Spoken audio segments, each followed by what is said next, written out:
അപ്പോൾ കുറേ നാളായി what I eat in A day നോക്കാൻ വേണ്ടിയിട്ട്. അപ്പം ഞാൻ പറഞ്ഞതൊക്കെ ശരിയാണെന്ന് വിചാരിക്കുന്നു.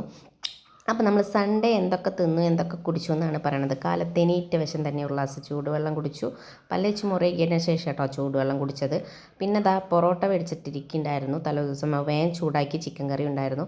അത് വേഗം ഒരെണ്ണം അകത്താക്കി എന്നിട്ട് വേണമല്ലോ അടുത്ത പണികൾ തുടങ്ങാൻ വേണ്ടിയിട്ട്. അടിപൊളിയായിരുന്നു കേട്ടോ.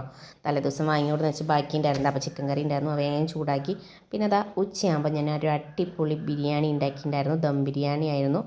അത് കോഴിമുട്ടയും കൂട്ടി കഴിച്ചു. കോഴിമുട്ട വേണം എനിക്ക് ബിരിയാണി കഴിക്കുമ്പോൾ, അത് നിർബന്ധമാണ്. അപ്പോൾ കോഴിമുട്ടയും കൂടിയിട്ട് ബിരിയാണി കഴിച്ചു. പിന്നെ ഞങ്ങളൊന്ന് തൃശ്ശൂർ പോയിട്ടുണ്ടായിരുന്നു. അപ്പോൾ അതാ ഒരു മസാല ദോശ കഴിച്ചിട്ടുണ്ട്. അത് വലിയ വിശപ്പൊന്നുമില്ല, എന്നാലും മസാല ദോശ നമ്മുടെ ഫേവറേറ്റ് ആണല്ലോ. അപ്പം അതും അകത്താക്കിയിട്ടുണ്ട്. അതിനിടയിൽ ഞാനൊരു പാൽ സർബത്ത് കുടിച്ചു കേട്ടോ, അതെടുക്കാൻ മറന്നുപോയി. പിന്നെ അതാ വൈകുന്നേരം വീട്ടിൽ വന്ന് ബിരിയാണി കഴിച്ചു. ബാക്കിയുള്ളായിരുന്ന ബിരിയാണി ആയിരുന്നു. അത് നല്ലോണം അടിച്ച് കയറ്റി നല്ല ടേസ്റ്റായിട്ടാണ് വൈകുന്നേരം ആകുമ്പോഴേക്കും അടിപൊളിയായി. പിന്നെ ഇതാ അതിൻ്റെ ഇടയിൽ വെള്ളമൊക്കെ കുടിച്ചു. പിന്നെ ഇതാ ഒരു കഷ്ണം പേരയ്ക്ക കഴിച്ചു കേട്ടോ.